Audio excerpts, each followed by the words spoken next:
But you don't know this virus. It's new, it's different. It mutates and goes in different directions with a different strain of itself. So whether I'm present or absent, the Executive Council of the Nation of Islam must call our scientists. Come and let's sit down. Our virologists, our epidemiologists, those of us who know the science. We cannot let them bring anything to us that we don't dissect.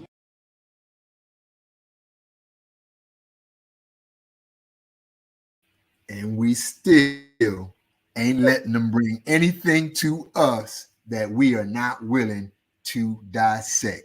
Because we love it. That's it. That was it, Brother Lau. And by the way, I was frozen at some point and probably still am frozen. Who knows? You good to go right now? You're good. Yeah, you're good to go. Right? The hostess of the Moses is free. You're free. I'm back. Welcome, everybody. Welcome in. Assalamu alaikum. Greetings. Good evening. Oh, we missed you last week, me and Sister Kalila, but we missed it was a man thing last week. We just let it go. We just let it go. No, it was a minister thing last week. It was a minister thing last week. For those of y'all who missed last week, go back and get that minister thing. Listen, and I listened in, and it was one of the good ones. Well, they're all good, but that particular one was hit right in the spot. Let me clarify that. They're all good. Anyway, welcome everyone. Thank you so much for joining in. Thank you. We got a good show this evening. So, before we even get started, you know what we do, Brother Lau. We need you to do what? Go get your people. That's right. Oh, right now. Look, not later. Look, some of y'all gonna be mad. I gotta tell them, Sister Michelle. Some of y'all are going to be so mad that you didn't go get your peoples, especially when they try to give you a headache because you're trying to solve some life problems, maybe through mathematics. I ain't saying nothing else, but I'm just saying y'all better go get your peoples. Go get them. Go get them. Go get them. And then like and share. Okay, like and share. We're on Facebook because you see us, right? Okay, we live on Facebook, and then we on YouTube too. So if they don't like Facebook, they can see us on YouTube. So like and share. You'll save a life. You may save your own, right? It's really all about life-giving information, and that's what we try to do every Thursday, is bring you something that'll feed your spirit and soul and your mind, and again, save your life in so many different ways. So I am your sister Michelle. The hostess with the mostest. Y'all give us some love. Come on, y'all got to get a hostess with the mostest some love. Right? Brother Tony, give Sister Michelle. We're giving the hostess some love. Come on. Yes, absolutely. You always give her love. Back. You always give her love. I'm not doing the whole thing with the hands. And either way, Brother Tony, we are just welcoming everybody in. We told everybody to like and share. I'm going to hand it over to my brother Lau because that's how we do. We do our rounds. But I just want to thank everybody for joining, and stay with us because we absolutely have a powerful show. Sons or daughters, an important topic. I won't get into Heavy hitter alert. Heavy hitter alert. Exactly. So you just got to tune in and be a part of the conversation. So anyway, Brother Lau, I'm going to hand it over. I got it. Yep. And we're still running. We are. Praise be to Allah. You know how we like to say, family. Assalamu alaikum to my Muslim brothers and sisters. Praise the Lord to my Christian brothers and sisters. Umgawa black power to you black revolutionaries, and to all you peace, freedom, and loving people out there. Peace and blessings, and welcome to another Thursday night talk. You already heard the heavy hitter alert. That's an alert. That means you're going to get an opportunity tonight to have an experience, but go get your peoples. Get your peoples. And so welcome again to another powerful program and experience. And, for those of you who ask, well, what is the 7th Region Coalition? We just want to liken ourselves. Think about a lighthouse, family, right? I mean, well, first of all, think about a people that's going through some hard times, treacherous times, but going across some dark waters on a ship. But there's a guiding light. And that guiding light will allow the shift, even though it's a bumpy ride. Y'all know it's a bumpy ride. All right, stick around if you don't think so. But we like to liken ourselves to a lighthouse of information and inspiration, all with the sole purpose of helping to save lives. And I'm telling you, tonight's topic is so timely, but we'll figure that out once we get into it. I'm just going to tell you once again, heavy hitter alert, go get your people. And let's bring on our beloved sister right now, Sister Khalila Muhammad. First of all, I want to first start off in the most holy name of Allah, always bearing witness that there is no God but Allah. And I bear witness that Muhammad is his messenger. I would like to greet my sisters and brothers in the greeting words of peace in the Arabic language of Assalamu alaikum, and my Christian sisters like Sister Kim, who just joined us. Hallelujah, Kim. Come on through, Kim. I just want right. I just want to, first of all, I missed you all so much. I felt like it's been tons and tons and tons of days that I've been gone, but I've only been gone just one show. Just one show, right? But right. I'm glad that I'm on this show because the reason that I was not able to join the show last week was my cousin got shot and killed by, we don't even know who. He was just going to a party. He graduated from high school, and he got killed a day after his graduation. This topic is very near and dear to me because our boys are dying. I'm tired of seeing the news. They're treating our boys like these animals. They think that, oh, this man, my cousin was not by far a man. He was a boy trying to live. And he just went to one party that caused his life. He had very high hopes. He was actually had a full ride scholarship, football scholarship. So he was like 19 days away from going to college. And he went to a party, a graduation party, and lost his life. This is why this topic to me is near and dear. And I know our brother who's been on the scene forever, his rostrum is a heavyweight rostrum. And I'm so looking forward to hearing from him because he has the plan through the plan maker. And that's the most honorable Minister Louis Farrakhan. And I'm not going to belabor the point. I'm ready to get started. And I don't want this to be I don't cry for everybody. But I want this to be. Hey, look, before you pass to Brother Tony, though, that real talk you just shared, people know it's real because, number one, may Allah be pleased with his soul, but multiply it by the hundreds and thousands. Right. This same year. So thank you there, sister, and we're going to set it right. Yes. You're all right. And again, right now, we're here for answers. We're not here to talk about the problems. We're here to talk about the solution. And that's what the 7th Region Coalition is. We're a solution-based coalition that's striving, not trying, but striving to save lives each and every day. And without further ado, I'm going to pass the baton to my dear brother. See, you better take the baton, Brother Tony. You gotta get the baton, brother. Let me begin properly. In the name of the one God who bears many names, some know him as Jah, others know him as Jehovah, some know him as Dios, some know him as Bon Dieu, some know him as Alobdumare, some know him as Onkolo Kunkulo, some know him as the great wind of the great spirit. I bear witness to his oneness, who came in the person of Master Fard Muhammad. I bear witness to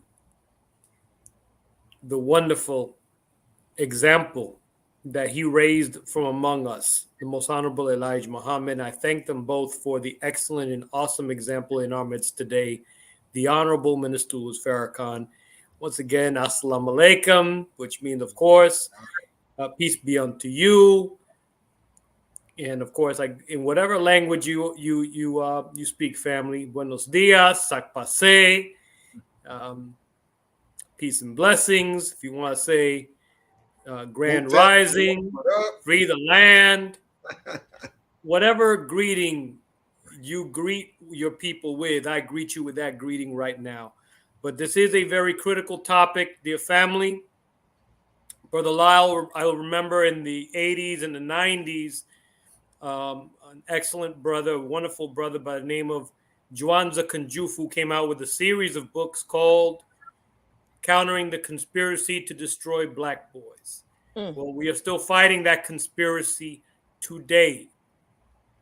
And so in the classroom, this is very near and dear to me also, Sister Kalila, as I experience this conspiracy constantly in the classroom, when I'm in the community and I see the condition of our young people, especially our Black boys, our Latino boys, Native American boys, young men who are suffering, don't know what their aim and purpose is in life, but it takes a great teaching to redirect them so that they could see themselves and know what their aim and purpose in life is. That is our work today.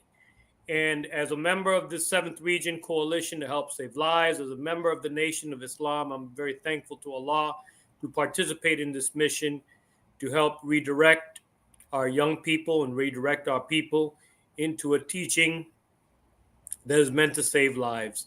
I thank Allah for our student regional minister, Student Minister Patrick Muhammad, who has brought us together on this mission under the direction of the Honorable Minister Louis Farrakhan. So I'm just gonna pause it right there, Brother Lyle and Sister Michelle. All right, but hey, you pausing it, but the rest of y'all better not be pausing it. You better go and That's get right. your people. Do they see the title? Do they see the title up here? It says "Save Our Sons." Go ahead and act like you ain't got no buck wild loose boys that don't need to be saved. But I'm not gonna say I that. got three. I got three, but loud. The same. One crazy. No. Beautiful. Right. You know, and so look, the beautiful thing with the way everything was just laid out, family, you know, but we gotta rewind just a minute, because you know we have that hidden, unseen 7th Region Coalition team that does so much behind the scenes, and we just want to give them some love, man. And thank them for each and everything that they do. And with that being said, you know, I know they're getting ready. We got a special guest, right? Come on now. Before we bring our brother up from what we call the dugout, before we bring him up, now you all know Sister Michelle, she usually reads the bio of these powerful brothers and sisters that we bring to you each and every week, right? You know, but Sister Michelle, because you know I was doing my research and stuff, right? And I gotta be honest. Can I keep it 100 with you? Right? Yes, sir. I don't think you need to read the bio tonight. You know why? No. Okay. Because I found a video that represents the perfect bio, right? Okay. Brother might get mad at this, right? Because I got to be real with you, right? And it's not a lot of people can basically speak clearly their own bio. But I guess it's as easy as mathematics to this brother we're about to bring before you. And so what I'd like to do is introduction first by way of, yes, you heard it right here historically. First of all, reading his own bio, all right? You know, there's all kinds of doctors, right? There's all kinds of doctors, right or wrong. Right. Yes, sir. You're right. You're right. You even got a Dr. J in basketball, right? That's you got all these other kind of doctors. That's right. But we have the math doctor. And so for those of you, did you all hear those words we just put together? Math doctor. I bet you're going to get your peoples right now, huh? Mm-hmm. You know, we all need a math doctor, by the way. I'm gonna share my screen, and I need one of my folks. As soon as you hear our brother finish reading this, or I want you to bring him up on the screen, and so that we can be super clear. Why is it not here? See, that always happens when you get ready to do it. Huh? You might be reading the file. I'm here as a backup. Just know I'm here. I'm here, brother. Might be. You know what? I got it. All right, that's it. Now all I gotta do. It's a little pressure. Yeah, look, that's all we need. That's all we need, right? You know. All right. So, family, without further, I want to present to you right now. Voila. What did I do? You brought us up on the screen, brother. I did that. So we're gonna stop sharing, right? That was just to let people go get their people for real. But I got it now, family. Now, I want to thank you for bearing with your brother through this used to be technical difficulty, but we got it now. And here is our tab. And we are finally ready for this beautiful introduction. This mathematical theology was taught to us by the most honorable Elijah, also known as the Math Doctor. I welcome you to this introduction of this powerful course entitled The Mathematical Theology and the Power and Science of the Number One. I have been a high school math teacher for the past 25 years at Muhammad University of Islam, as well as in the past 10 years, a mathematics professor at Malcolm X College. I have been teaching mathematics to high school and post-secondary students in a manner to get them inspired and motivated to become masters in mathematics. I also have gone all over the country in different cities giving workshops and lectures to parents, students, as well as teachers on how to properly teach mathematics to Black students, Hispanic students, and any students of color. I am a publisher and author of several books, in particular one which is entitled How to Teach Math to Black Students, a publisher and author of this book here, 12 Inches Makes a Ruler, The Meaning of the Number 12.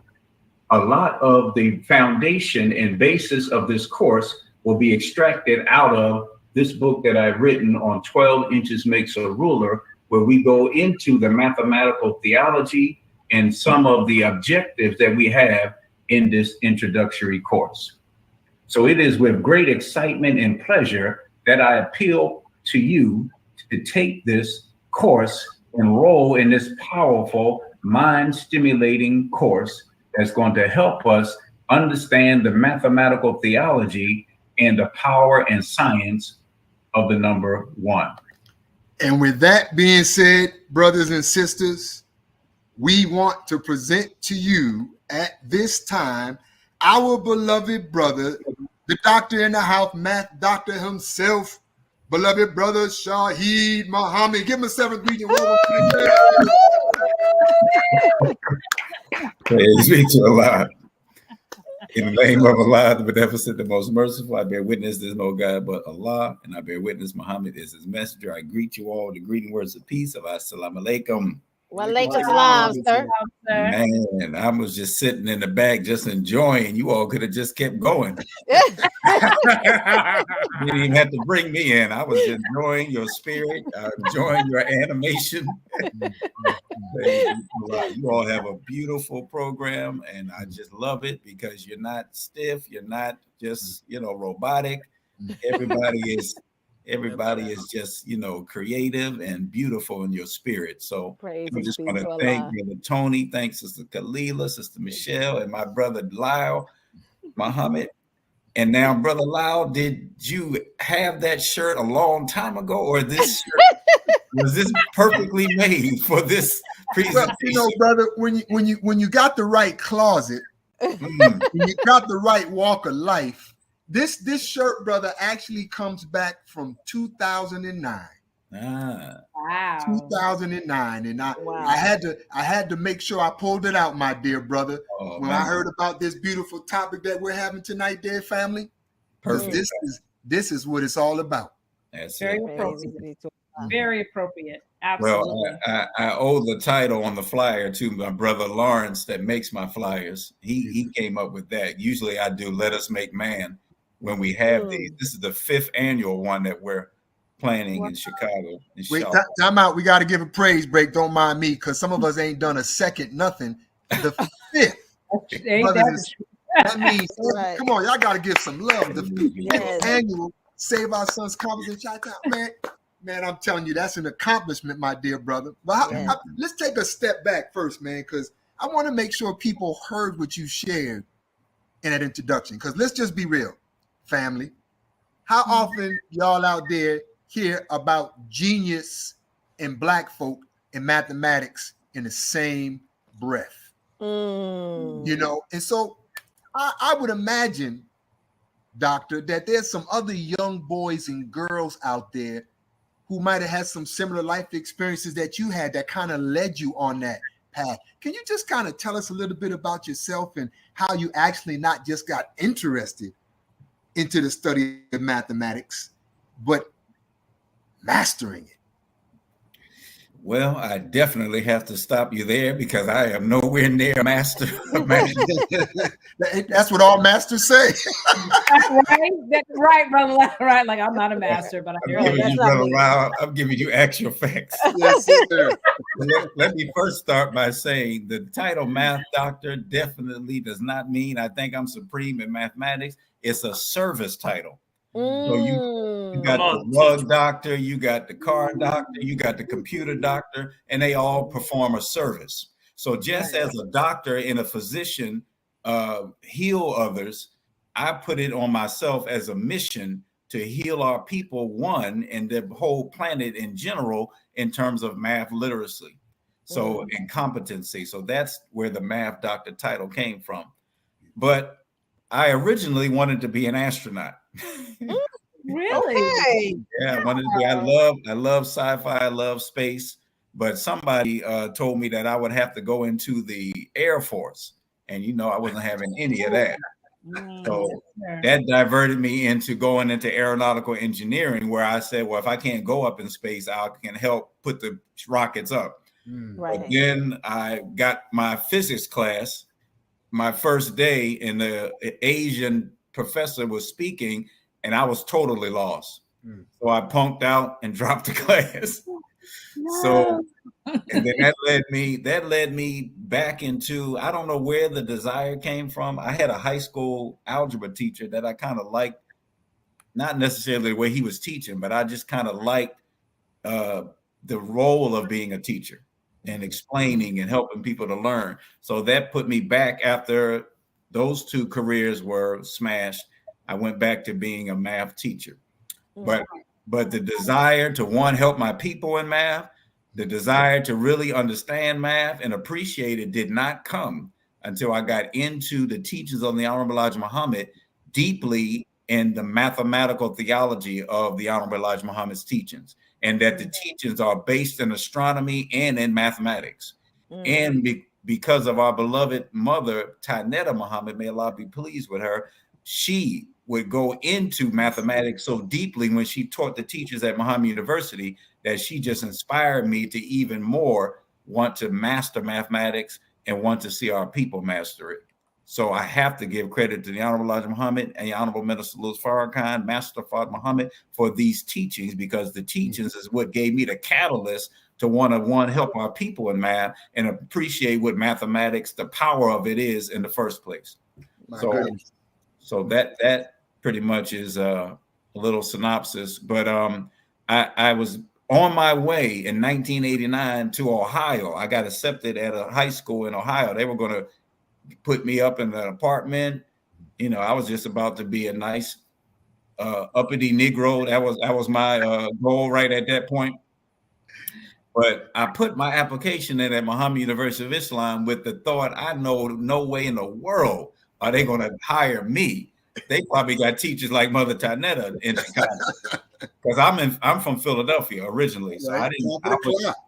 Oh yes, number 12. So I was like, never saw the minister close up. No, never saw anybody, high in the nation close up. And I was like, no, ain't no way in the world they're going to hire me to be a teacher at Muhammad University of Islam. But Sister Shelby, my beloved sister, called me around the time that I graduated. And she said, the minister said to hire you over the phone. And I was done. Wow. So that was in 1989, and that started my mission and my journey in teaching our children in mathematics. And I found after a few years of teaching that the students just loved my class. They just loved the teaching. They just loved the way I taught the mathematics. And so that inspired me to write the book, How to Teach Math to Black Students. That inspired me from there to make the videos, and which inspired me to make the DVDs where we are right now. And I just got every Savior's Day, parents coming up with their children running up, hugging me, talking about, you the math doctor. So it's just been a blessing. Yes, go ahead. If I could bear witness to how wonderful you teach, my brother, because you helped enhance my teaching skills. The year that I attended the first education conference in Chicago, the following school year, I was teaching math.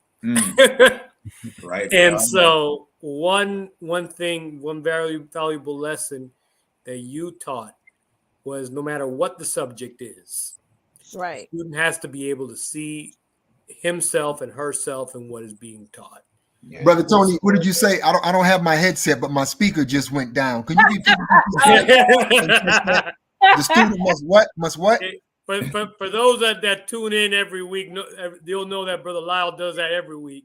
I said that that the student must always see themselves in what is being taught, no matter what the subject is. And math is included in that.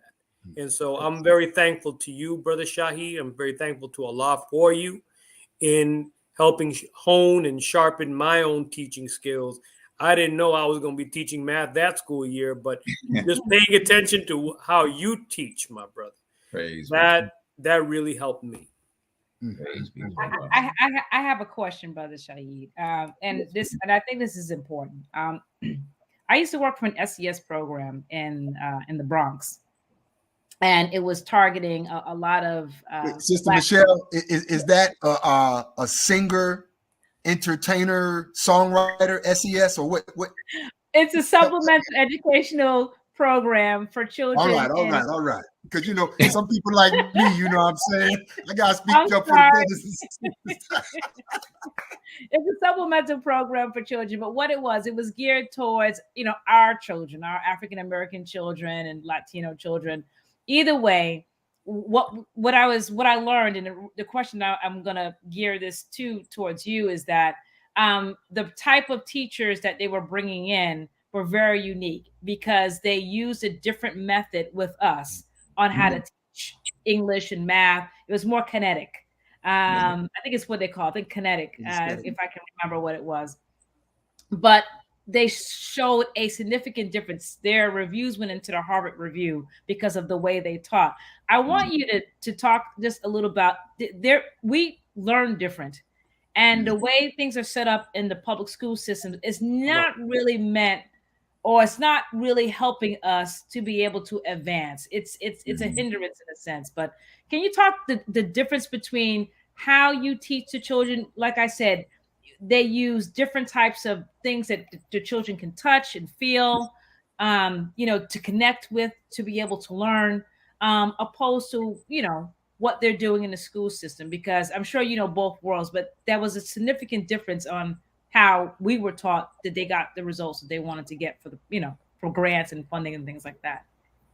Definitely.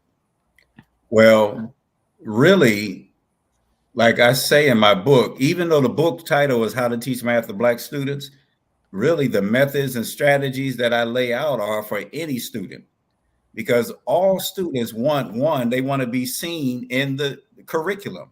All students want a teacher to have enthusiasm, to be animated, to appreciate and love the subject. Right. It's crazy to say that you want the student to love the mathematics and you don't love it yourself. And it's right. You are an elementary school teacher and you have to teach math, but you really don't want to teach math. It's going to show to the students. So all students, from the white perspective all the way to the original man, the black man and woman, we want those basic principles of it from a teacher. But I add humor, I add games, I add real life experiences, I add real life applications, because most of them have a bad history of mathematics with bad teachers that just did not explain to them, why do I need to learn this?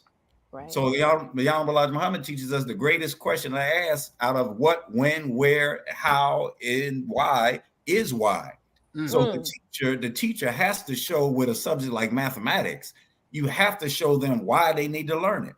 So I start in every lesson, I'm trying to pull out some real life example in sports, in music, in nature, in food, and whatever, music. I have to take what they like and marry it with the math curriculum.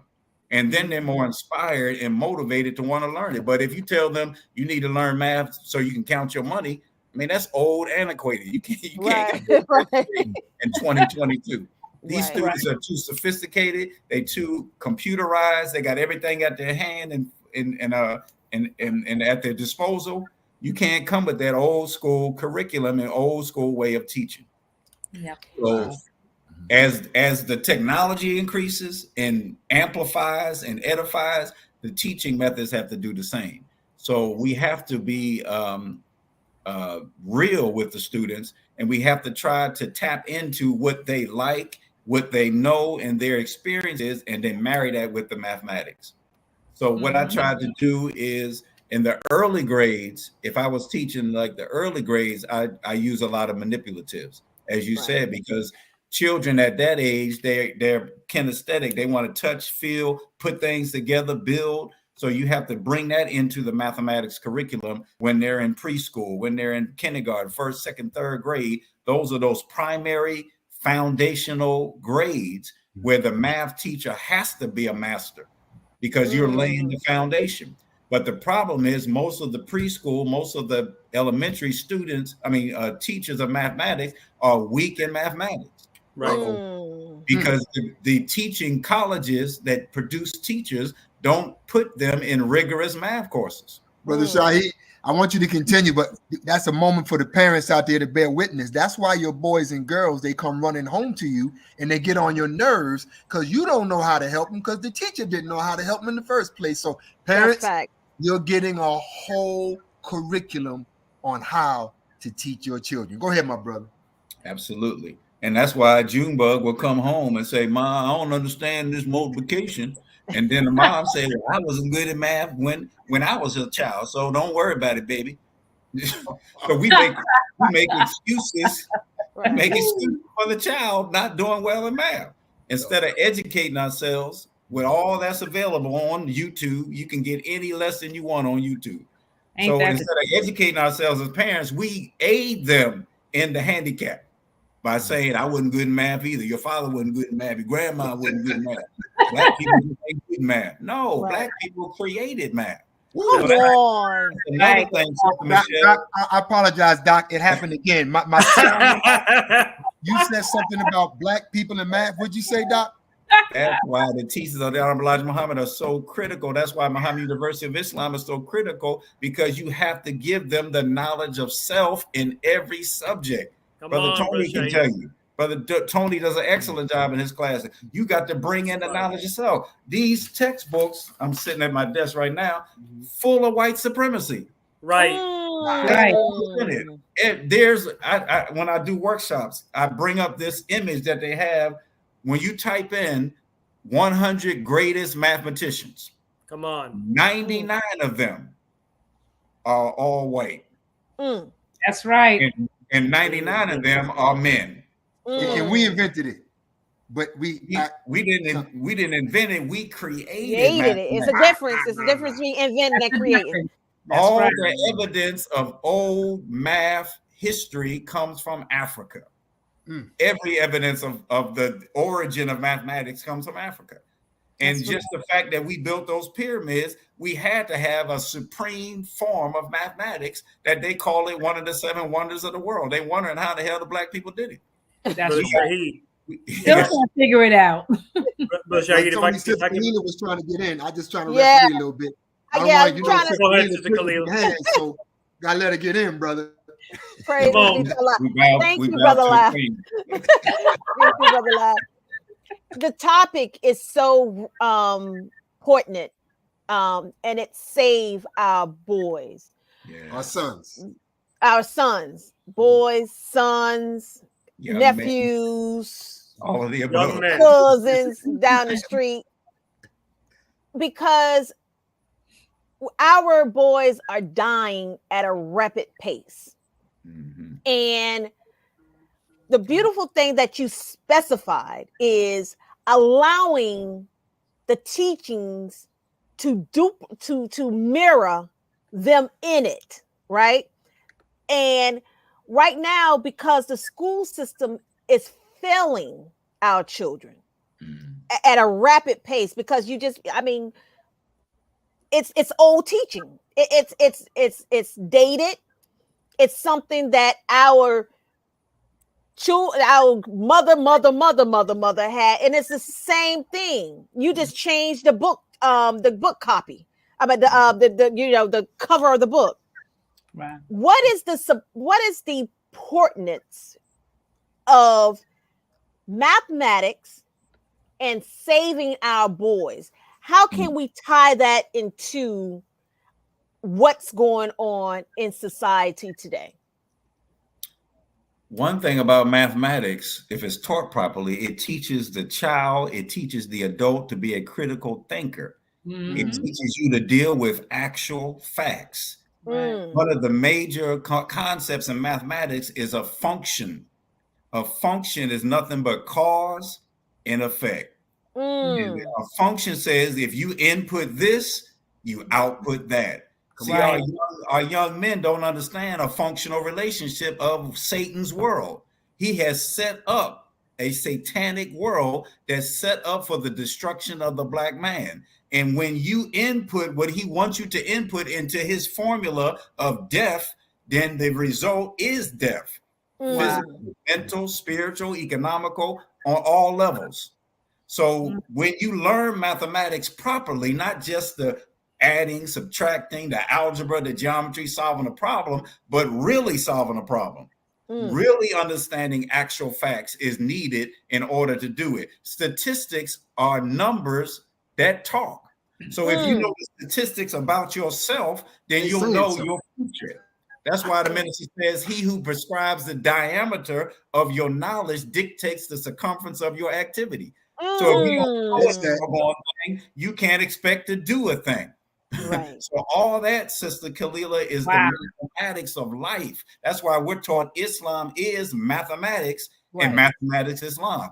Islam is the universe, is everything that submits to God. So if Islam is mathematics, that means everything that submits to God is mathematics. Right. But our children are not taught math in a way that is life, that is real, that is them, that they are walking mathematics. No doubt on that point right there, and Brother Tony and Sister Michelle coming right to you. But this is a perfect lead-in point, because I know we're going to be dealing with so much of how to do what needs to be done. You are getting a book on this program tonight, family.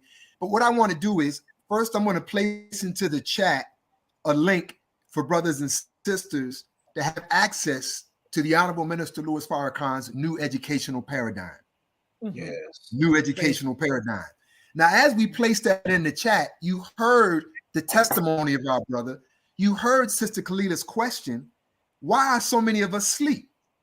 And just in case y'all trying to sleep through this, we pulled some of the statistics out from the Honorable Minister Louis Farrakhan's message that we just put in the chat for you.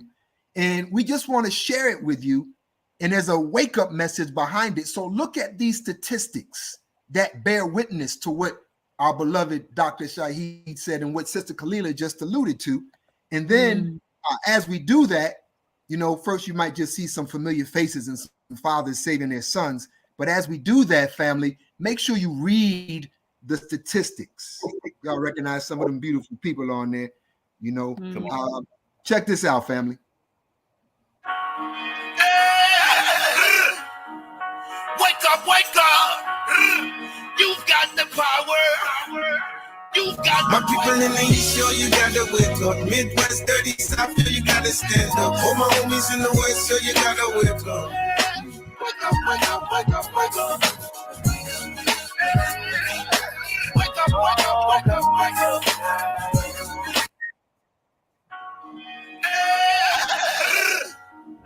Wake up, wake up. You got the power. You got my people in the East, yo, you gotta wake up. Midwest, 30 South, yo, you gotta stand up. All my homies in the West, yo, you gotta wake up. Wake up, wake up, wake up, wake up. Wake up, family. Wow. Wake up. Wake up. Absolutely. Yeah. Wake So up. we have Well, to look, since nobody's not talking, you know, the thing is, This is a Khalil.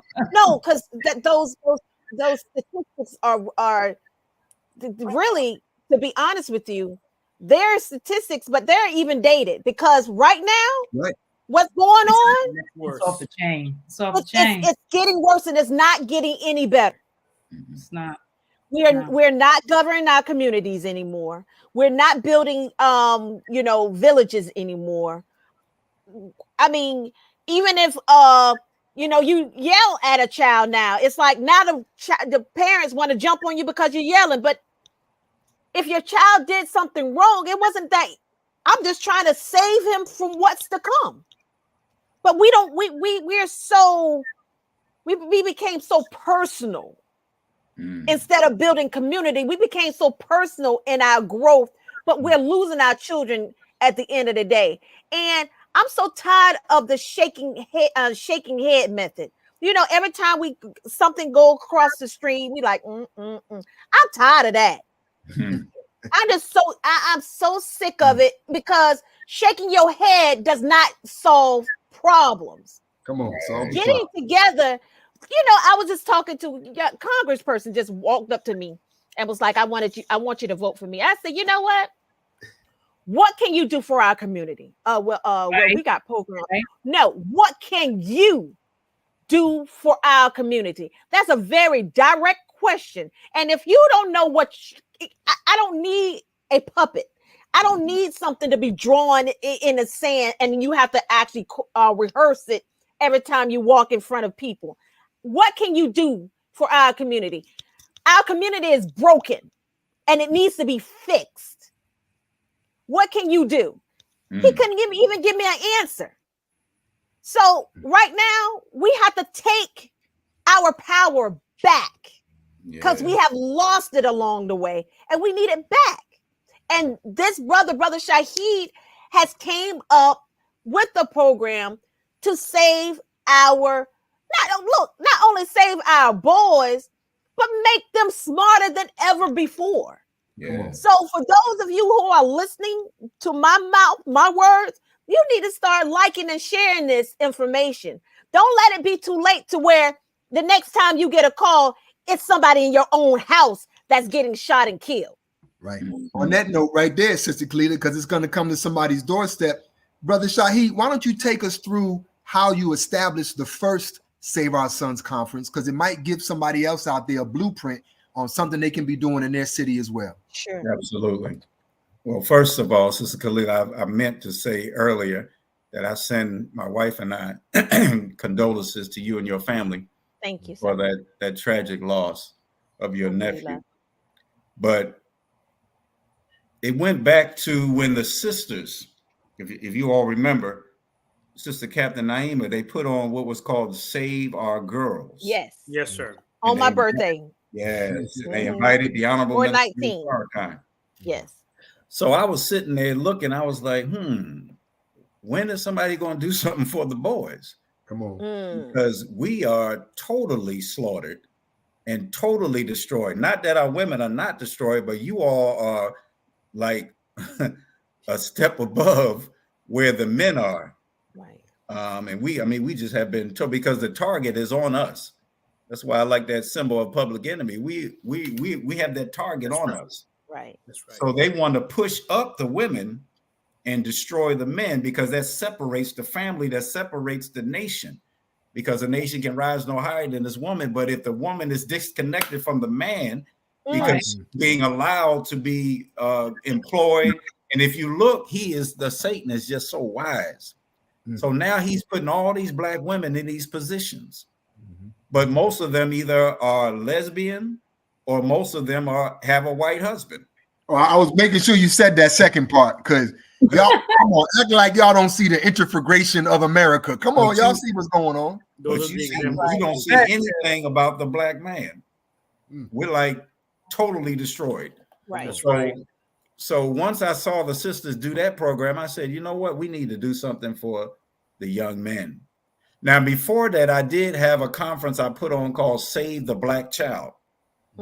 This was before the sisters put on their program. And I actually went to several cities and did it, but it was just so hard getting participation. I think the biggest Save the Black Child I had, get ready, in terms of attendance, was when I went to London. Wow. Wait. The sound went out again. Right. You said the greatest one you have. What city in America was that, brother? What was it? London, England. I came out, brother Minister Hakeem, right? No longer Hillary. Abdul Hakeem. This is the first time I went to London. He invited me because he heard about me doing the Save the Black Child in other cities. So he said he wanted to do one in London. When I came out into the auditorium and saw it was at least 500 people for a Save the Black Child, and we did a workshop as well on math, I was blown away. But here in America, we were lucky to get 20, lucky to get 10, lucky to get 30, because we have been reduced below the level of animals. Even animals take care of their young. We're not taking care of our young, so we are even below the animal stage. So what inspired me was a desire to save our children. And once I saw the sisters do that program, then that inspired me to do one called Boys to Men. And because one of the main problems is our young boys don't know how to be men, because the men that are supposed to be men to teach them how to be men have been reduced to boys as well. It's an all-out assault. So once I set the program up, I was looking at what things can we give them that will help them in the development and male empowerment.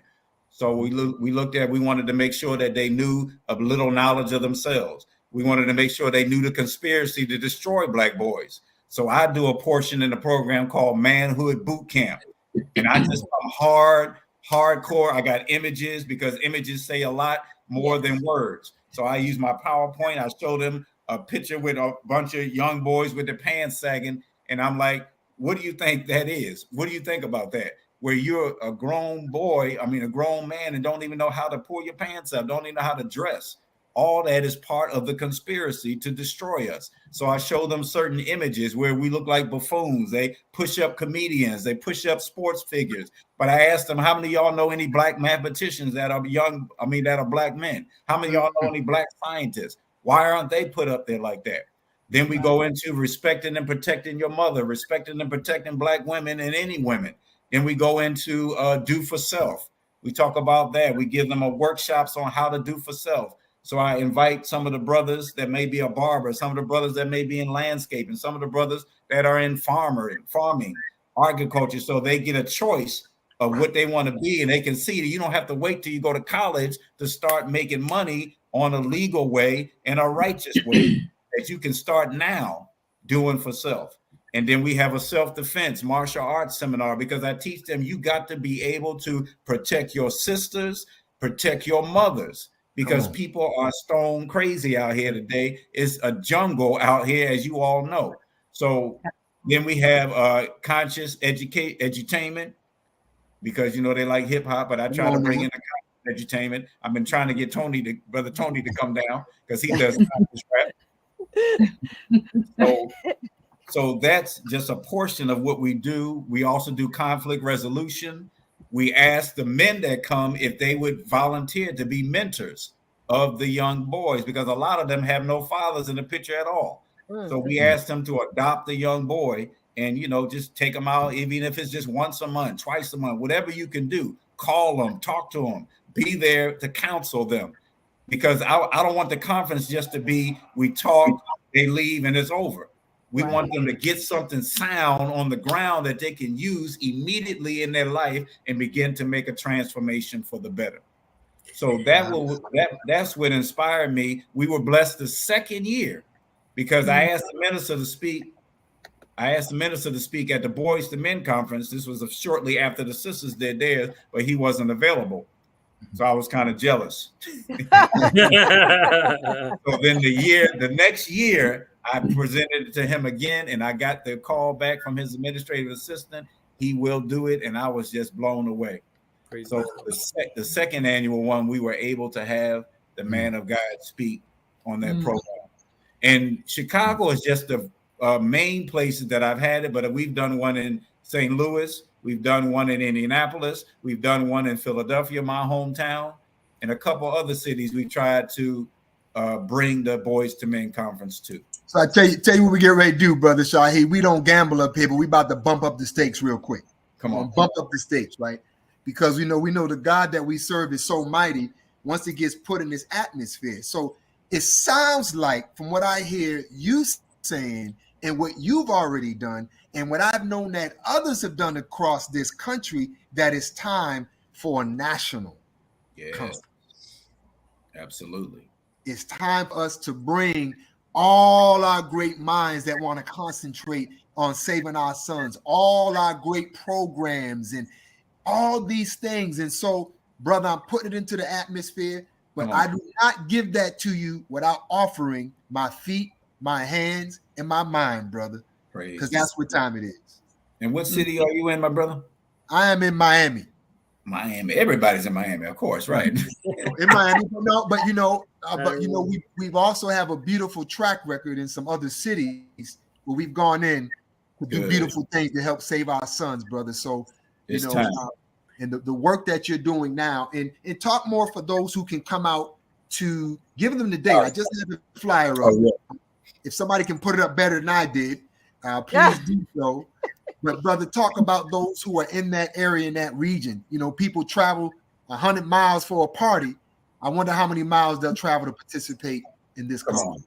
I'm glad you said that, because I want to give, I don't like saying shout outs, but I want to give some props to a brother, forget his name, but he would bring, every year we did it in Chicago, he would bring a van load of young men to Chicago.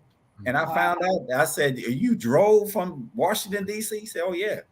And he would come every year. So if you're in the vicinity of Chicago, it will be, inshallah, on June 11th, Saturday, June 11th, at Muhammad University of Islam, which is right next to, adjacent to Mosque Mariam, the National Center, from 2 p.m. to 6 p.m. All are invited.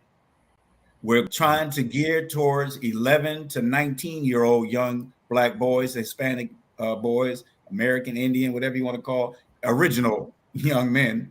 So but if you bring them in their 10, we're not going to turn them over. And if you bring them in their 20, we're not going to turn you away. We're just focusing on that age, okay? Yes, sir. That focus, brother. Look, family, real quick. Was it 11 to 19? Yes, every last person, you got to do a self-check. I want you to think about all the 11 to 19-year-old young boys and men that need was being talked about. Just start thinking about them and start in your house first, right? And then kind of go on out. So we know there's a need. Go ahead, my brother. No problem. So it's free admission, no charge. Parents can drive by, drop the child off, and keep on rolling. But wait a minute, come back. Get it again, brother. I'm gonna get this thing taken. Did you, brother? I didn't just hear you say the parents can do a drive-by. They can do a drive-by, but a righteous drive-by. Right. And what better place to leave your children? Yes. So there's the flyer. So if you are in the Chicago area, the vicinity, just want to drive like the brother from Washington, D.C. did. You understand the need, the emergency. That's why I love to Save Our Sons, because the acronym is SOS. We are not in cold green. We are in cold red. Our children are dying. And that's the sisters and the brothers. I'm just focusing on the young men because that's who has the greatest target of destruction by this enemy. This beast does not want to see our young men flourish. They know what generation this is. They know who they are, that they're natural born lions born to rule. So they want to do like Herod did, kill the black boys or the young boys at age 2 so that they don't grow up into the future rulers that they're destined to be. So we have to understand, we have to drop everything. Our top priority is our youth, is our children. We cannot be lower than animals. Animals take care of their children. What is going on with us, where our children are running buck wild in every major city in America? We got to get on our posts as men, as women. And the only solution in Satan's world is what the Honorable Elijah Muhammad and Minister Farrakhan teach, and that's separation. That's right. We got to have our own schools. We got to have our own nation, because as long as they're integrated with Satan and his hosts and his minions, we will continue to see the destruction of our girls and boys. Yes, sir. So if you're in the area that we're going to have, hopefully, inshallah, Brother Minister Ishmael is going to speak on the spiritual aspect. We're going to have a workshop on respecting and protecting the black woman and women in particular, squashing the beef, career and vocational information, manhood boot camp, where we're going to give them the basics of what it is to be a man. That is not about your muscles. It's not about holding an AK-47. It's not about pimping women. To be a man is to have knowledge, wisdom, understanding, to be a protector, a maintainer, have self-discipline. These are some of the things that they're going to get principles at this conference. And it's let me ask you this, Brother Shaheed. Well, since they're gonna get all that, and I know, we're gonna talk business right now. I know how we are in America when it comes to business. If I was in another city and I just heard everything you just said, would you mind if I kind of borrowed and used that black print to do something in my city or somebody else that's in another city? How would you feel about that, brother? I would love to get on the plane and fly to your city and help you put it on. I wanted to take this on the road, but once the pandemic hit, then we had to, quarantine. But we're back out with the help of Allah, even though the pandemic is not gone, but we're just going to keep going because the mission doesn't stop. And we just got to keep our prayer and keep how to eat to live in our bodies so that we can fight it if we get it. But if you're in another city and you can't make it to Chicago and you want to put on a Save Our Sons, Let Us Make Man, Boys to Men conference, then all you got to do is contact me. You can contact this beautiful bunch of believers with this beautiful program, and they can get in touch with me and we can make it happen. All we need is a place, some flyers, and some committed people, and then people that we will have to present. And we don't just have men present. I love that. So if sisters have something, like when I did one in Delaware, we had a sister who was a scientist. She presented to the young men. So it's not just, even though it's boys to men, if the presenters have something to give and they're sisters, we don't hold back. We let the sisters come and speak to the brothers as well. So if you can get the place, you want to do it, all you got to do is email me at maafdr12@gmail.com. Somebody drop it in the chat. Drop it like it's hot. Because it is. Brother Shaheed, I have a question. Now. Go ahead. Yes, sir. I have a question, beloved. Just as an act of encouragement and showing that the success of this program, this conference, because this is going to be the 5th. Do you have any success stories? You don't have to mention names, but do you have any success stories that you would like to mention that has come about as a result of the previous 4 conferences? It's hard to find after they leave, to track them down. Somebody else asked me that, the sister from the Final Call, when she did the article and interviewed me. I told her I don't have any that may have come back besides the brother that brings them from Washington, D.C. And he told me he just loves the response of the youth that he brings, that is they really love coming, and that's why he brings them and travels that far, because they love the conference. So, and we also get we have them fill out a survey at the end, and most, if not all, of the responses were positive, much needed, glad they came. So they're getting it. But in terms of a comeback success story, I don't have any per se that I know of. But the positive. Go ahead. I'm sorry. That's the rate change, brother. Yes, sir. Because there is a way to turn not just the concept, but to turn the summit into an actual community-based movement. That's exactly what I was thinking, Brother Lau. Yeah. You know, and that black, I'm gonna wink at you, brother, because guess what? That black print is already done too. So I look forward to connecting with you so we can make that happen. Go ahead, Sister Michelle. I was gonna say, I think this is very important, because I know when I first went to college, I got so, it's like you're contagious when you start to learn about our history. And I started to get deep and deep and deep, and I got into a leadership program when I was at school.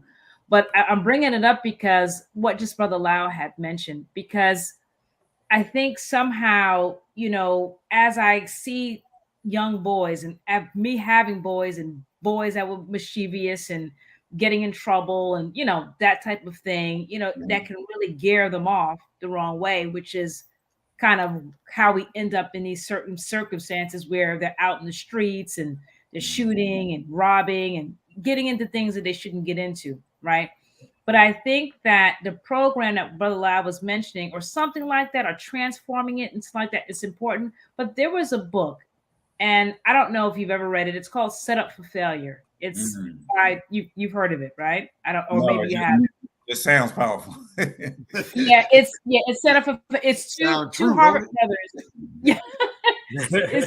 It's two Harvard brothers that wrote this book and talked about how really our children are set up for failure, meaning that, whether it's, they're not understanding something in class, or they're not, maybe they might be acting up because maybe they don't understand something. I mean, I kind of went through it with my children, but a type of program that Brother Lau was talking about, how do we get that? Because what I'm seeing today, or even when my children were growing up, because I was under the leadership and guidance of the most honorable the Honorable Minister Louis Farrakhan and Honorable Elijah Muhammad, but that's what saved my boys, because I was brought into knowledge.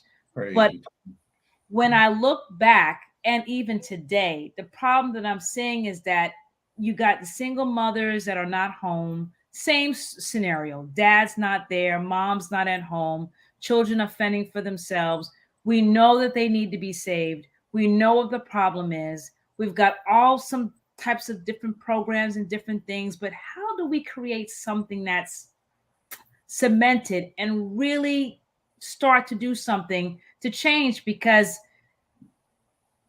I mean, like Sister Kalila mentioned, I don't know if it's just we're paying more attention to the news or what, but it's some really crazy things that our babies are doing. We're not even talking about what's happening to them, but just what they're doing. What right? they're engaged in. I'm sorry. I just need to interject.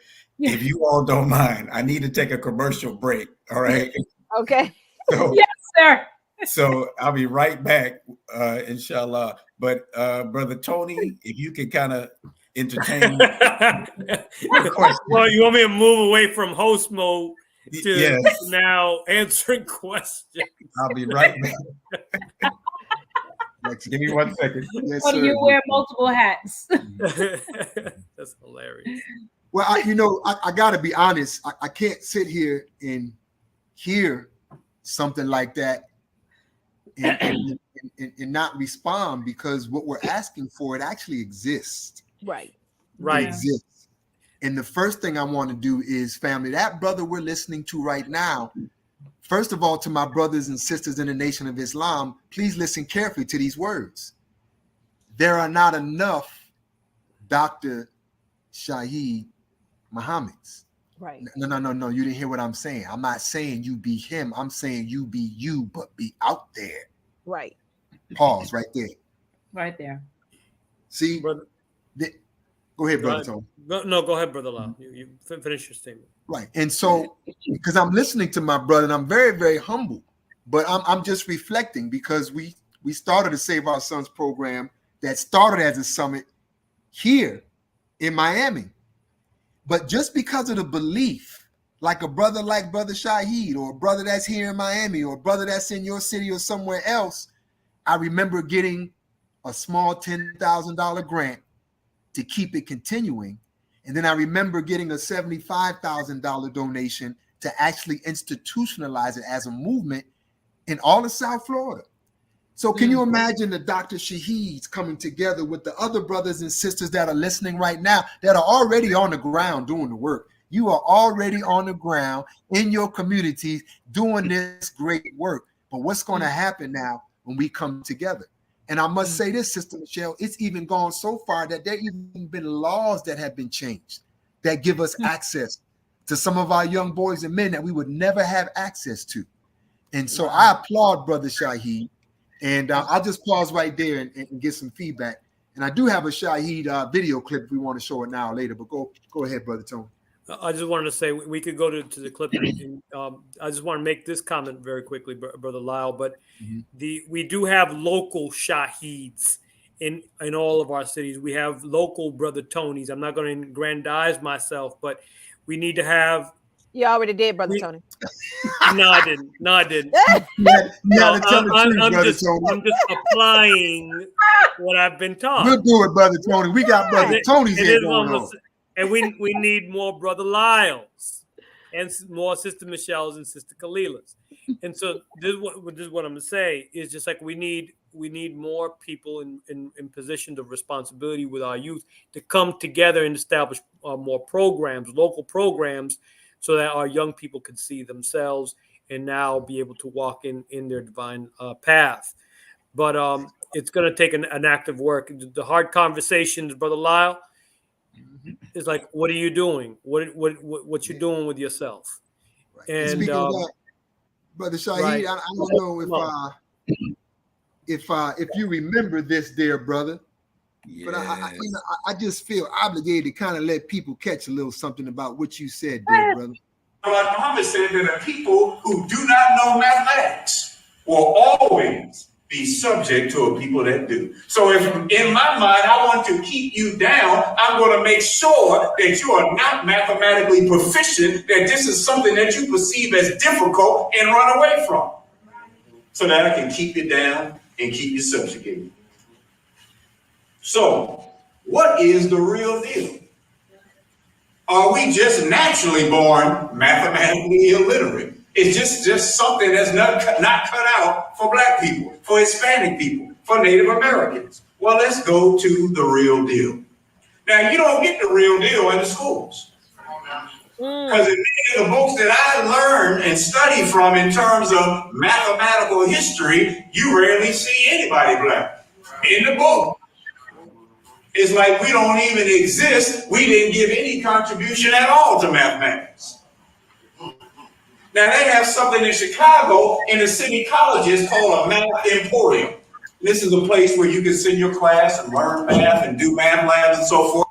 Now, I'm pausing it there for a particular reason, family. I need y'all to hear me out. I want to give something away to our audience. Uh-oh.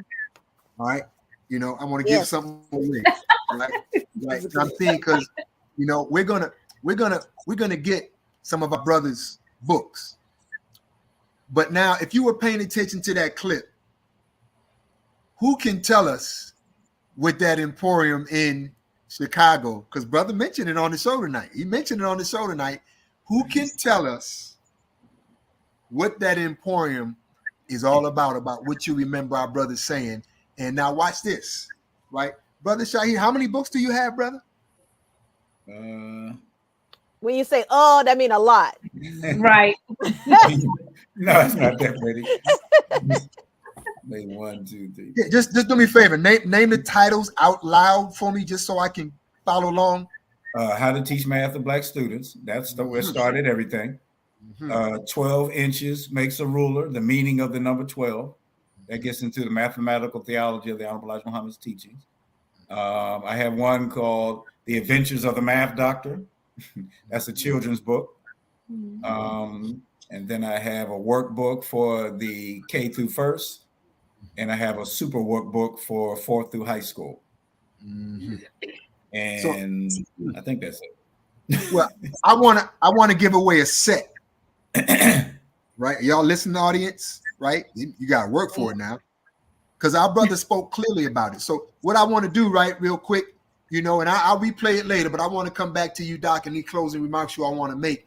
I'll play it again, but the math doctor talked about this emporium, and it had a specific thing that he mentioned in terms of Black folk and mathematics. It was very specific. All right. And so with that, I'm going to pause, and I'm going to let any closing questions or remarks you all want to let our brother or share with him. I do. Yeah, I do. But just before we close, Brother Shaheed, and I struggle with this with my youngest son.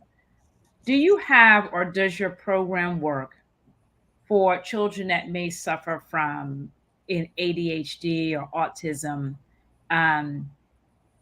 to learn math? I know for me, my son struggled a little bit, but we figured out a way to teach him, and then his brain just did what it needed to do to and now he's really good at math. In fact, he's better than me. Some stuff I can't even figure out what he do, but and I struggle with that. And I remember when he was younger, I thought about getting your program.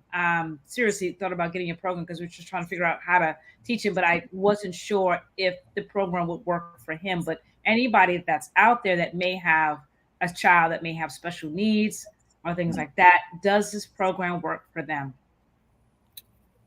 It depends on the severity, of the learning needs. I'm not going to sit here and just say, yes, it works for everybody.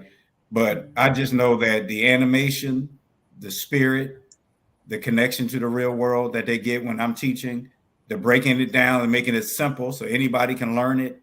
That helps, any child to learn. Wow. But it also depends on the age, because I have some like my preschool, and my preschool DVD is animated. So that kind of helps for those that might have attention, problems or whatever. But I try my best to be animated when I'm teaching because I know attention is a major problem with our children because there's so many distractions.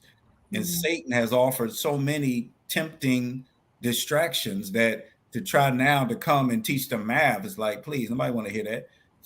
So I have to I got to flip, I got to dance, I got to break dance, I got to do all type of things to try to get that attention that they're getting from Fortnite, that they're getting from Madden 2020, or what they're getting from basketball. So I'm trying to incorporate some of that media, some of that stimulation of the senses in the teaching method. So that kind of helps those that may have attention deficit disorder. But, Dr. Kunjufu was one of my role models.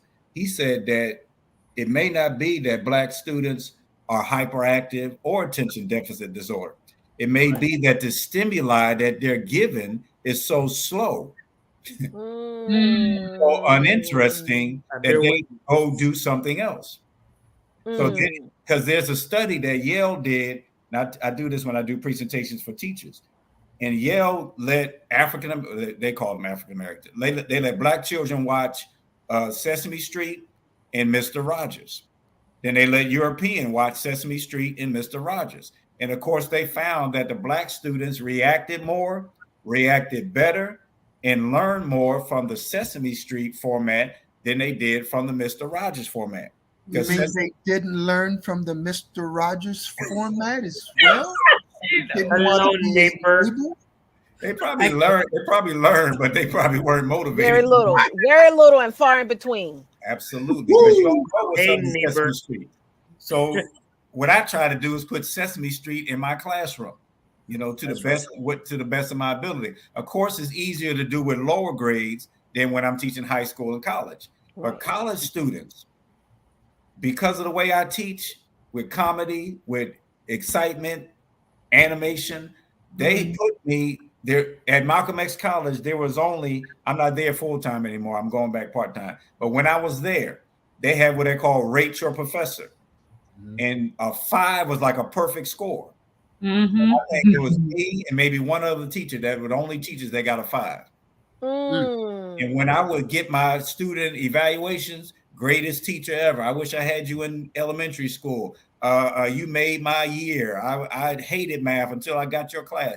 And I just knew that was Allah who blessed me with an ability to teach and help students learn. I have a brother he came from Africa. He said that, you know, he had his children. He raised his children on my videos.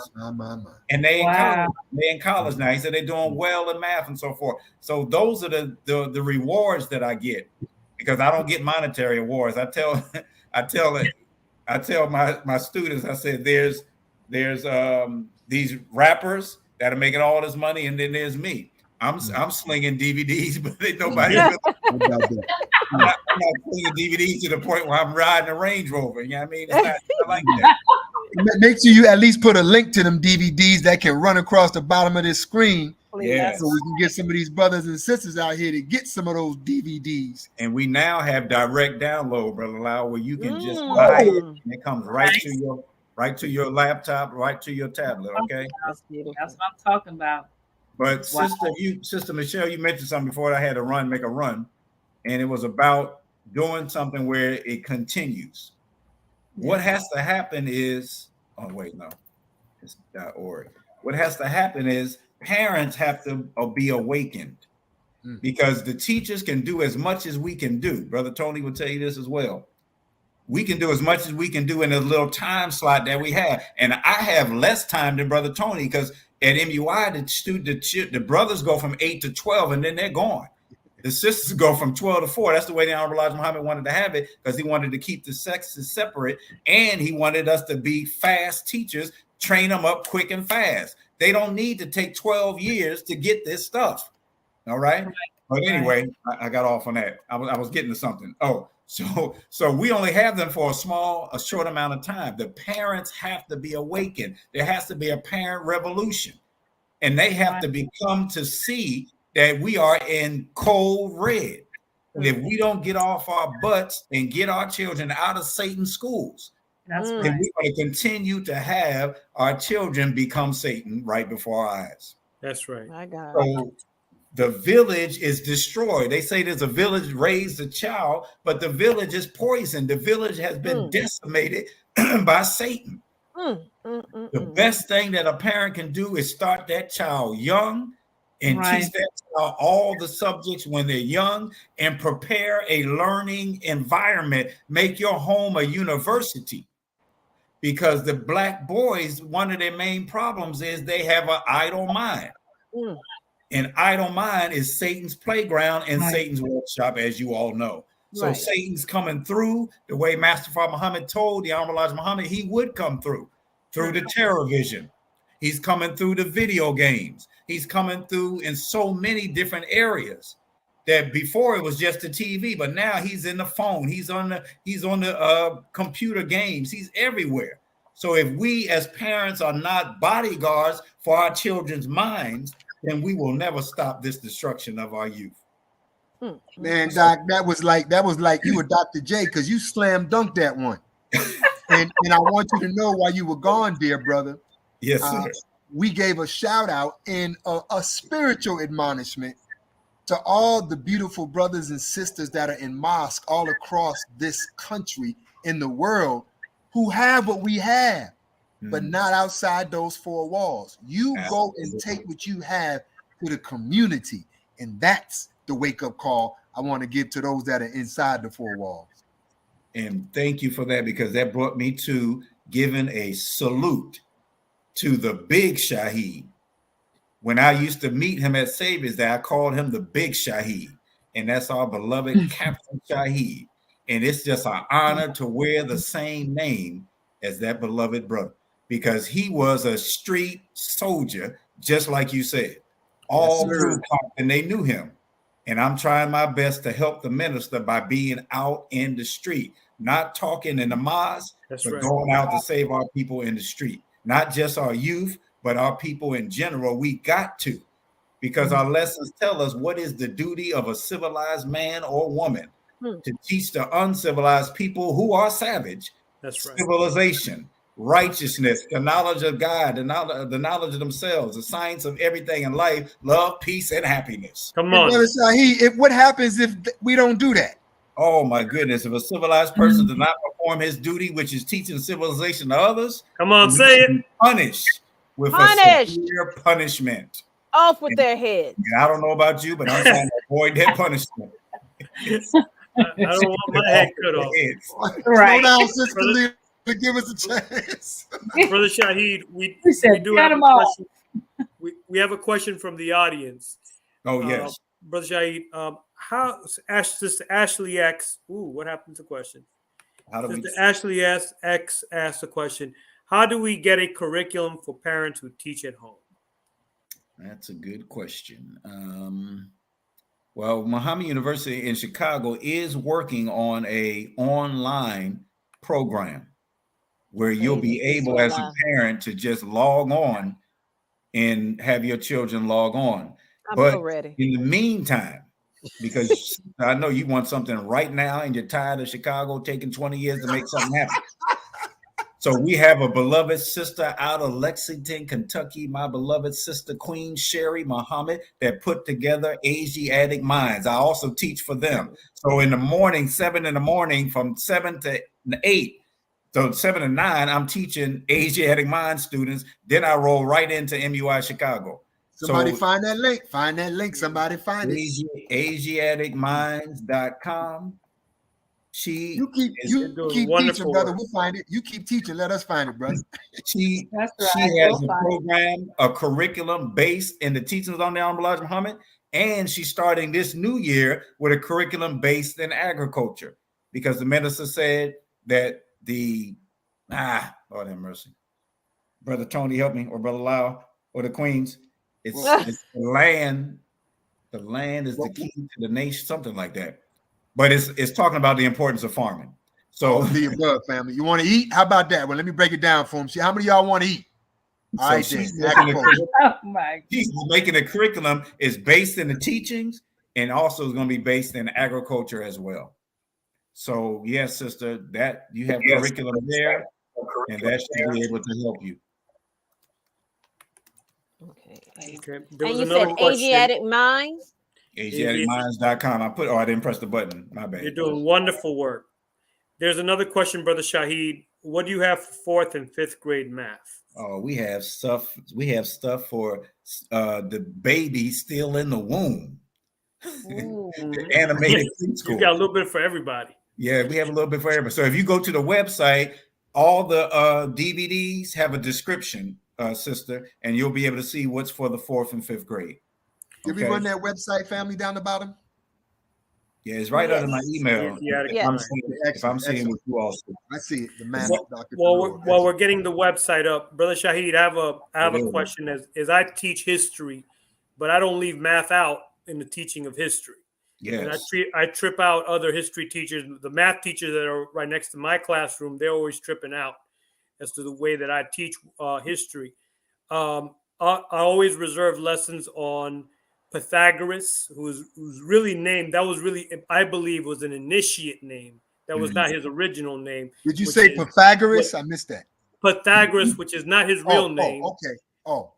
I believe it was an initiate name, and the real name that you pronounce it was Pythagoras, because he got his education in Egypt. Straight up. And he went back to Europe. He went back to Samos, and he went back to Southern Europe.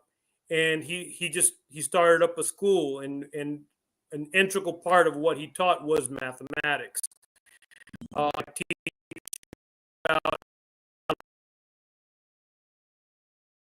don't call him Alex, a lot more greater. You talking about that Robert, that thief dude? Is that the thief dude you talking about? I'm just trying to make sure I got my history Alexander right. the not so great. That stole all us.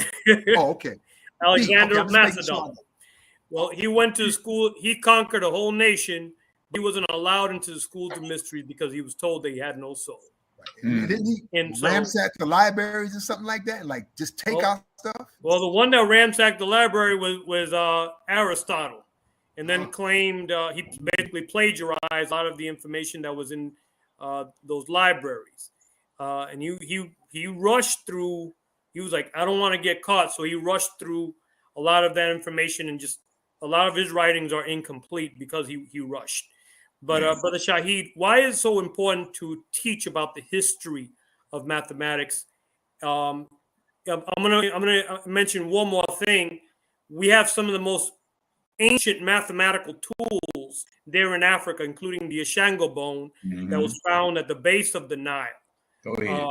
And so a lot of us don't realize that it was ancient Black people that started up the whole study of mathematics. Why is it so important for our young people to understand these facts, and what kind of difference does it make in the classroom for them to understand that we ourselves are the authors of mathematics? Let's go to the public school.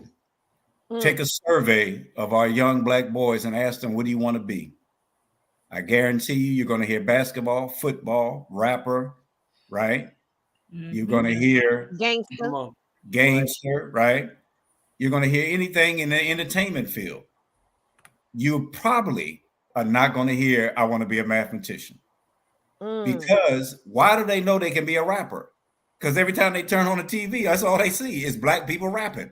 They see Black people playing sports. So they know they can do these things. So the child grows up seeing images of people doing things. So they say, that's for me.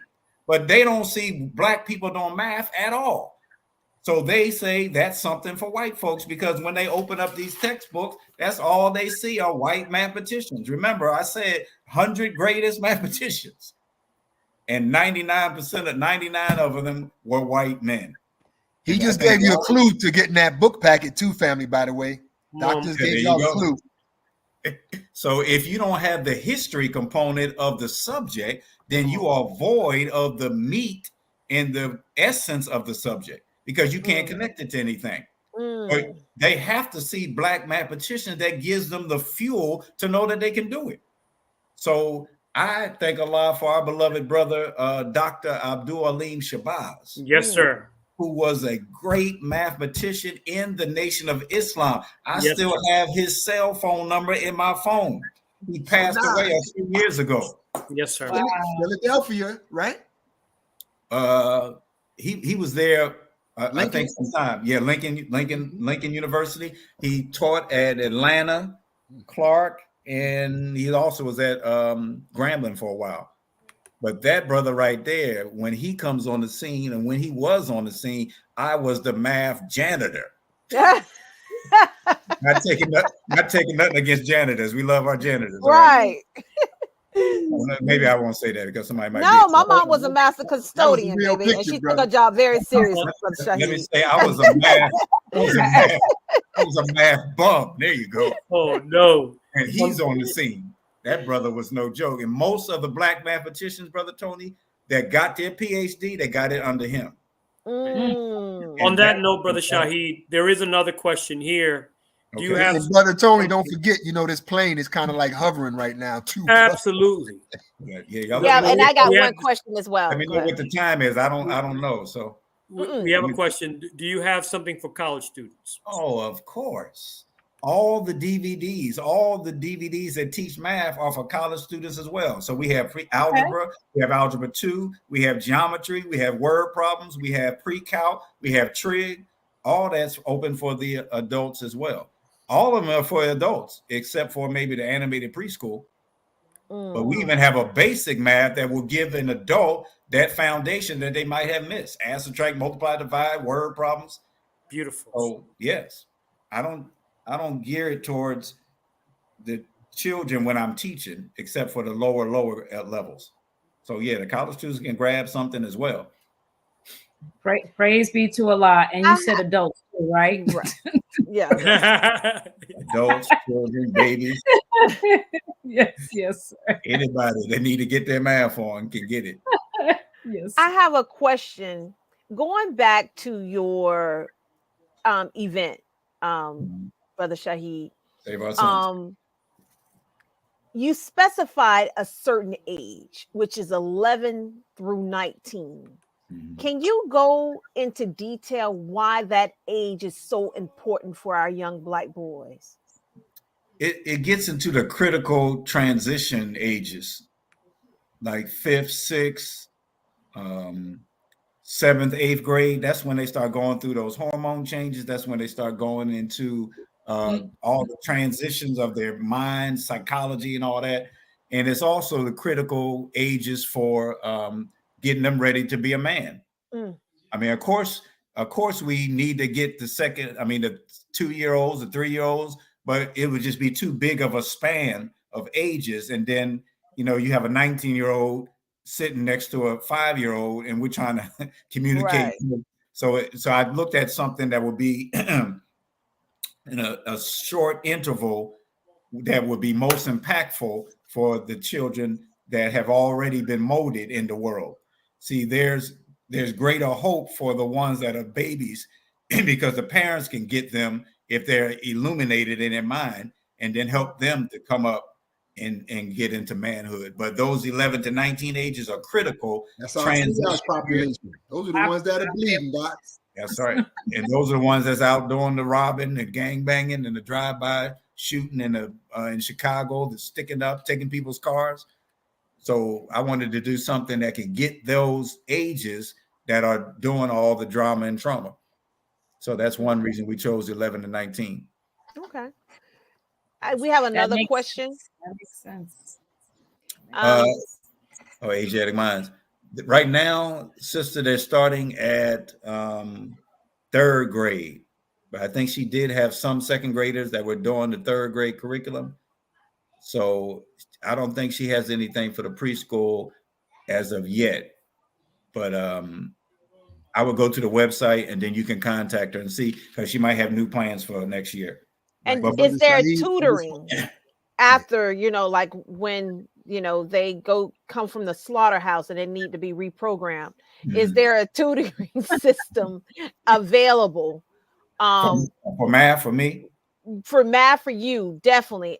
And as well as Asiatic mind. Yeah, sister has a holistic approach. So they have electives. They have, she's going to have counselors for next year. She's adding a lot to the puzzle. They have music, photography classes. So she does a lot with that online platform. It's just it's just awesome. So I would just say go to the website, get the information that she has there, and then get her contact, and also let her know the math doctor recommended. So excellent. I pride myself as being the one that gets the most referrals to her. Keep making it happen, dear brother. Keep making it happen. With the help of Allah.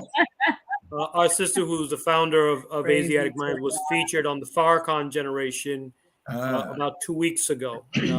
Look it up on the Closing the Gap network. As our sister was interviewed, and she expressed some awesome success stories there on that program. And Sister Kalila, yes, I do tutoring and I have online classes myself. Okay. So some of my online students take classes with MUI, or they're in classes with Asiatic Minds. And that leads me to I'm gonna give my closing remarks now, family. While they're still fresh on my mind from that beautiful dialogue that just took place. All you brothers and sisters who want better for your children, whatever you want is already out there. You gotta reach. I guarantee you could reach out, and sister might not have this, but she know who has that, who has this, who has this.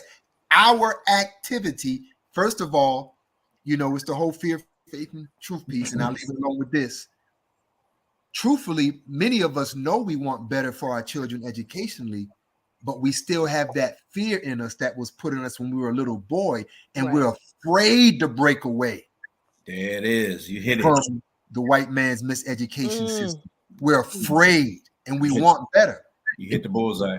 So, family, all you got to do is just reach. Make the phone call. Get the material. Look, you could read one sentence or one paragraph in one of our brothers' book, and it can give you the faith of a mustard seed to keep going and building.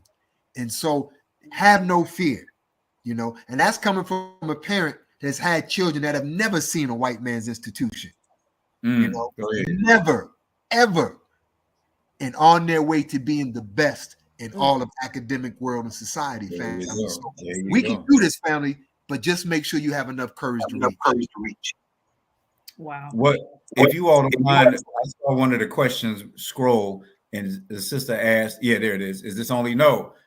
Asiatic Minds is open to the world, and whatever I do is open to the world. So, no, it's not just for NOI members." And that's one of the beautiful things about this platform, family. The Seventh Region Coalition is to help build those bridges. So regardless of your faith, your walk of life, if you want better, Seventh Region Coalition. It is. Brother Shahid, I'll give my closing remarks. I wanna thank you. I know that it's very important to unlock those things that are in our children. I mean, like I said, I struggle with my boys, but you know, I was that parent that came home and retaught them and used bead charts to teach my son. That's how I taught him math. I went to the dollar store and bought a bunch of things that he can touch, and that's how I was able to get through. But I think it's very important that everyone kind of re-listens to this program, because I will tell you that once I figured out what my child wasn't learning, or what his roadblock was, or he wasn't understanding something, once I figured that out and I was able to home in and fix the issue, the behavior started to change. It was over time, but as I started to identify that he wasn't understanding what he was learning, but the moment he started to understand what he was learning, the behavior shifted. And that's important. And I think a lot of the reasons why our children struggle with math, like you said, one, they're being taught by those that are not teaching it properly so that we can understand it. But once the child you remove and figure out what the issues are and then reteach them, they pick it right up. Their behavior changes. They'll go from a bad student, quote unquote, to a good student. Right. But I just want to encourage every parent out there that has challenges. And like I said, I've had all challenges with my children. And the only thing that I was able to do is to find programs like yours, Brother Shahid. Just over the years, I just had to figure it out myself and find other mechanisms. But because you got such a great program and how you teach and the way you teach, I applaud you. And I really wish that, you know, during that time when my children were small, that I had access to you. But at this point, we were able to overcome and we're in a better place. But I just want to encourage everyone, if you have children that are acting out in class, it's 9 times out of 10, it's because they're not understanding and they're embarrassed. They don't want to say anything. And so that's when the behavior starts to become a problem. So if you identify, and don't let them label your child, just identify what the issues are. And it's the requirement. If your child has to be in those schools, right? It's their responsibility to get your children help and to identify and target and focus in where they're having roadblocks, so that those roadblocks can be removed. And then you can get programs like Brother Shahid to help them overcome those challenges. Because I have to tell you, I struggled in school with math, and I loved math at some point. And then once I couldn't understand it, or I hit a roadblock and I never got past it, it became a challenge for me all through school, all through college, all through when I got to grad school. It just was hurdles. And so I just want to say thank you so much. I hope everybody takes in this program that we had this evening. Go learn, go check out the websites, Brother Shahid's tutoring sessions, anything that you can do, because I think you made a great point now in my comment here, is that mathematics, it helps you to understand how to solve problems. If you don't know how to solve the problem, then you stay in the problem. And that's we got a whole lot of those, don't we? Right, exactly. So I think once we learn how to do that critical thinking piece, it helps us to understand strategy, how to get out of things, how to make better decisions. in life about everything in your life. So I just wanted to say that it's critical. Please take advantage of it. Thank you, Brother Shahi, for being on the show. Looking forward to staying connected with you somehow. And thank you. Thank you so much, Queen. And thank you for being a powerful parent. And Brother Lau and your Queen as well. We need more parents like that. And I'm sure, Sister Kalila, you didn't give any testimony, but I already know if you are a parent, you're a powerful one, and Brother Tony and your Queen. But I just wanted to quickly say this. I know it's hard, parents that are listening, and it's easier sometimes to put your children in the public school because you might be working, you're the only person in the household, but we have to understand we are in a state of emergency. You are better off taking that child out of the school, either homeschooling them, hooking them up with Asiatic minds, because the infiltration of Satan is all through the school. They are being taught about men that are supposed to be women. They're being taught about changing your body parts. They're being taught about, do you really think that you're a girl or could you be a boy? I mean, all that type of madness is going on in these schools. So they're not just getting educated academically, but they're getting poisoned into perversions of every aspect of Satan's mind. Every aspect of Satan's mind, fam. Every. So I'm telling you, I know it's hard, and I know what you're saying. Well, you don't know. I got 5 jobs and so forth. But if you love your children, get them the hell out of Satan's school if you can. Bottom line, I got to be straight and forward with it because it's that serious. Our children are being transformed right before our eyes. Look at Dwayne Wade's son. Look at Magic Johnson's son. Right. And I put them up on the PowerPoint when I do the manhood boot camp. I don't hold back. I let them know this ain't right. Right. You were born to be a lion, not a pussycat. Oh, now I gotta do it. I gotta do it, Doc. I gotta do it. I gotta do it. Every once in a while, we gotta shame our parents, brother. Shame on you. Don't mind me, Doc. I'm gonna be real quick on this one. Shame on you, parental and religious hypocrites who are afraid to stand on the reality of man and woman, and you have allowed our whole community to fall into an abyss to not even know what's right from wrong. And you know better, and you won't open up your mouth, silly rabbit. I had to get that out of my system. And you know what? This is for the fear factoring in regards to getting your children out of the public school system to a online curriculum. How would they, if parents are interested, like, hey, I'm tired of it. I'm tired of, Johnny coming back and he, instead of using educational words, he's using slang words and he's getting it all from the school. How would a parent take their child out of the public school system and actually convert them into an online program? All I can say is Nike. Just do it. Just do it. All you got to do. Go to the school. We thank you for getting my child this far. May Allah continue to bless you. Snatch their behind out of the school. But then you have to be a parent and you have to create an environment. You can't just put them on Asiatic minds and then you go about your business. No, you had play your part.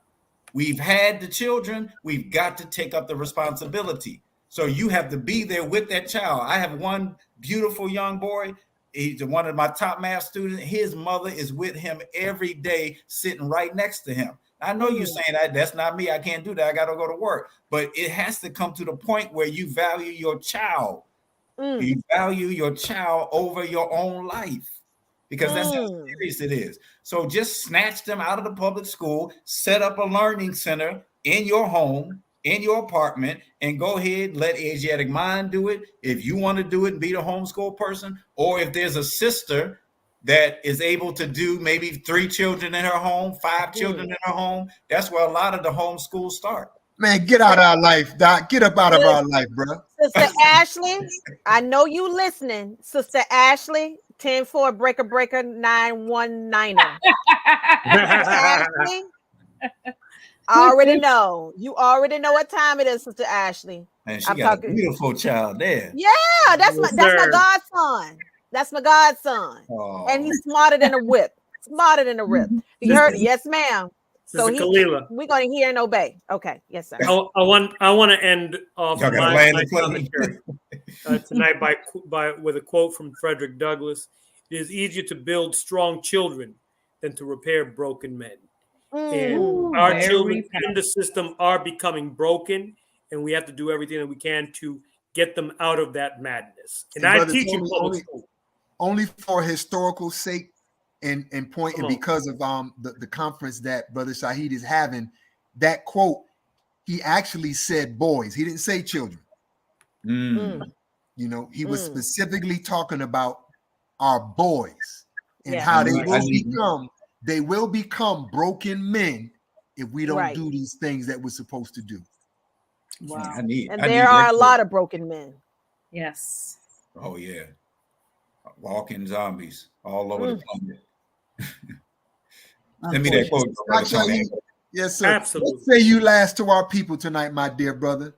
Man, I just want to thank you all for having this program. You all are part of the ministry of education. This is another form of education. May Allah bless you all, shower rewards on you all, protect you all and your family so you can continue to do this, because you're touching lives all over the planet, whoever's watching this, and this is a form of education, and it's a form of doing the mission, coming out of the mosque and going into the world. You're just doing it via, is this the Zoom? No, not Zoom, but whatever this via is. The new one, Zoom, StreamYard, your yard, my yard, wherever we are, my brother. Come on. Humble by Oh, and I see they put up Torchlight Academy or Torchlight. Which one was that? Another Elevated Spaces. Oh yes, Elevated Play. That's in New York. In NOI, New York. Oh, those are different schools. Okay, different schools. Yeah, all have online programs. So I mean, it's out there, and there's a homeschool network for Black parents. Just look it up on Google. That'll help you all that want to be parent. I mean, that want to be parent. That want to be homeschoolers. You said it right, brother. No, you said it right. They want to be parents. Yeah, we got to learn how to be a parent. Yeah, we got to learn how to be one. We need a parenting institution. But I'm not going to talk any longer because you all have been patient, and I don't want to be one that takes the time that you all supposed to have. So I just thank you all for the invitation. If you're in the area, please bring those young men to Chicago if you can get there at June 11th, 2 p.m. to 6 p.m.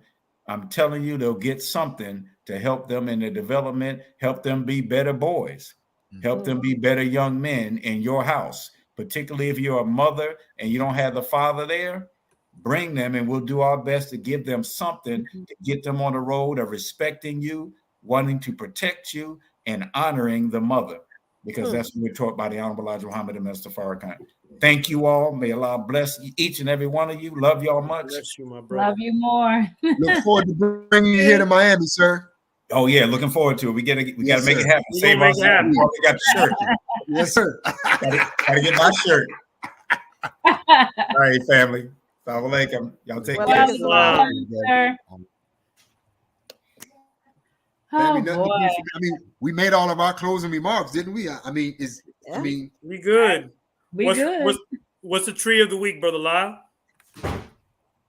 Is it education? Tree of the week.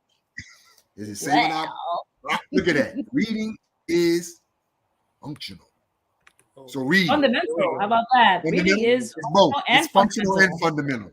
Right. There you go. And keep in mind, let me explain why. Because reading is math. There are things that you have to develop in yourself that you have to read in order for you to solve a problem.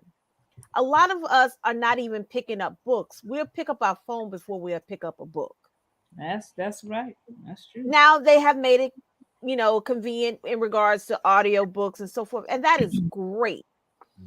But to actually start moving these dorsifines in your brain, you have to start reading. You have to start educating yourself in order for you to educate your children. sometimes our children don't come to us because we're not educated. I'm just being honest. Right. I done had a conversation with my daughter. Oh, that's not what that's not what the teacher said. I said, let me tell you.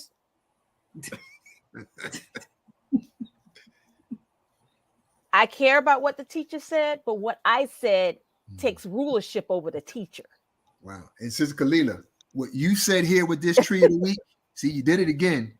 You know, number one, in terms of saving our sons, for those who don't know, 88 to 90% of our black men that are locked up in prison, they're functionally illiterate. That's right. Functionally illiterate. 88%. And there's a little quote, you know, a lot of people come to us, Sister Kalila, after their boys are dead. I'm just keeping it 100, right? Wow. Right, And that is true. It gave me this little rhyme that ties into the tree of the week, you know, and it says we got to read to succeed or we'll continue to bleed. We bleed from the mind before we bleed from the body. Pick up a book and read, somebody. I love that. Yeah, that's a mic drop. That's a mic drop. One thing I wanted to say about mathematics, because we spoke a lot about mathematics tonight, that is the original language of the universe. And because when we don't take time to read and we to apply what we're learning, what we find is that we become very illogical. Logic is it comes from the branch of mathematics. And so we have to become a logical and mathematical people once again, and not allow emotion to rule over us. See, feelings and emotions are good indicators, but they're horrible decision makers. We have to become another one. Mathematical people again, growing into the thinking of God Himself. Beautiful. One thing I got to say, can't come behind that. Ain't nobody gonna come behind that. That was good. Hey, family, look, we're not a clique, we're not a crew. Y'all know we love you. You're gonna do it. Y'all know who we are, right? Series Coalition. Yes. Do the fingers, but loud with the fingers. Love y'all, Lord.